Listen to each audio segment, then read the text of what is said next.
Bonjour tout le monde, comment allez-vous? J'espère que vous allez bien. Ce mercredi, la pluie vient un petit peu de cesser, tant mieux parce que je pense qu'on va avoir des inondations. En tout cas, grosse pensée pour vous, amis français, et notamment du sud de la France. J'ai vu ça dans l'actualité. Vous avez pas mal d'inondations avec eh bien, ces gros orages et puis cet ancien cyclone qui s'est transformé en tempête qui est en train pour l'instant de toucher le pays. Et donc j'espère franchement que vous n'avez pas trop de dégâts et que tout se passe bien pour vous. Soyez prudents en tout cas, c'est important. C'est une nouvelle vidéo en électricité d'une part pour répondre à deux questions. En tout cas, dans un premier temps, je vais répondre partiellement parce que je vais demander à la personne qui m'a posé la question de m'envoyer un mail. Je vais laisser mon adresse email à cette personne en privé, puisque bon, c'est une personne qui fait une formation et justement, ça traite sur les groupes électrogènes, etc.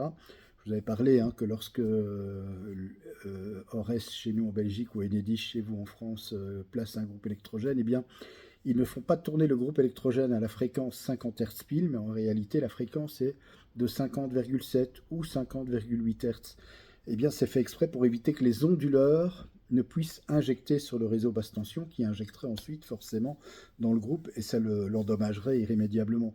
Donc c'est pour ça que lorsque vous êtes sur le groupe électrogène, vos onduleurs sont en sécurité, et donc ce que vos panneaux photovoltaïques produisent, il n'y a pas de production, c'est parce que vous êtes sur groupe, donc c'est tout à fait normal. Voilà, je répondrai à cette personne, et une autre personne qui m'a demandé qu'est-ce qu'on entend par surcharge en électricité. Donc je vais m'expliquer. Et pour ce faire, on va prendre un exemple très simple. Imaginons, ce sont les fêtes de fin d'année, vous recevez des convives à la maison, des membres de votre famille, des amis, et vous allez faire un bon souper autour d'une table, et pourquoi pas une bonne raclette, une belle fondue savoyarde, voilà, vraiment qui utilise évidemment des appareils avec des résistances qui consomment forcément beaucoup de courant. Et imaginons que, comme vous êtes nombreux, vous placez trois appareils à fondu, fondu raclette, etc. Et on va dire, bon, normalement, dans la réalité, c'est moins, mais là, je vais faire exprès d'arrondir le chiffre à 2000 watts. Imaginons que chaque appareil fasse 2 kilowatts. Bien, quand on fait le calcul, trois appareils branchés sur le même circuit, ça va vous faire en tout 6 kilowatts, donc 6000 watts. Or, votre circuit prise, c'est un circuit donc en 2,5 qui est protégé par un disjoncteur de 20 ampères. Si on fait le calcul de la puissance est égale à la tension multipliée par le courant, P est égal à U fois I. Vous faites 230 multiplié par 20, ça fait 4600 watts. Et là, vous êtes à 6000 watts. Autrement dit, effectivement, il y a 1400 watts de plus, de trop, par rapport à la puissance que votre installation électrique et que cette ligne peut encaisser.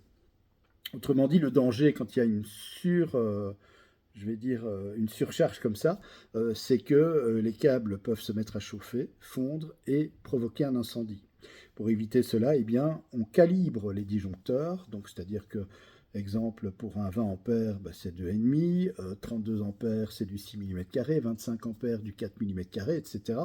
Donc, chaque section de câble est, si vous voulez, est protégé par un disjoncteur qui lui est propre et qui a été conçu pour justement ne pas dépasser la puissance, l'ampérage que les fils peuvent supporter. Et donc, une surcharge, c'est lorsque vous dépassez simplement la capacité, la puissance que la ligne peut vous donner, donc l'ampérage que la ligne vous distribue. Donc, si vous consommez plus d'ampérage, forcément, le disjoncteur va faire son job et va couper le courant pour éviter justement toute surchauffe des câbles qui peut entraîner un incendie. Donc, voilà ce qu'est une surcharge en électricité. C'est lorsque vous branchez tout simplement trop d'appareils et que vous dépassez la capacité de la ligne, tout simplement.